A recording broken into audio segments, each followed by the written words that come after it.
Jamani, miaka minne kwenye ndoa na hujapata mtoto. Miaka minne kwenye ndoa unajaribu kutafuta ujauzito, either huenda unapata zinaharibika au haujawahi kabisa kubeba ujauzito.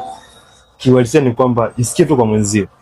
Lakini ukijaribu kupata wasaa wa kuzungumza na mtu anayepitia hali, ndio utaelewa maana yake anachopitia. Nasema hivi kwa sababu gani?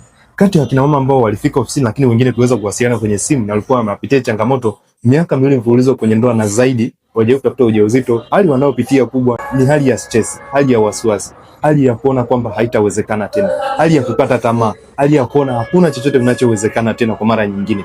Na kwa sababu nipo katika safari ya kuitwa mama, wewe unapitia changamoto hizi na haujui ufanyeje, unataka ufahamu uanzie wapi ili ufanikiwe kwa haraka zaidi. Nimekuwa nikitoa ushauri, nimekuwa nikitoa matibabu. Kama unapitia changamoto ya uzazi na upo kwenye ndoa na tayari unahitaji kubeba ujauzito, hebu leo tuwasiliane, nipigie, nitakushauri ni kipi tufanye, nitakusaidia na kukupa mwongozo kama ni mfumo ukafanye mfumo gani ili uweze kufanikiwa kwa haraka zaidi. Hii ni programu ambayo imeshawasaidia wanawake wengi sana, na nina imani hata wewe inaweza kukusaidia.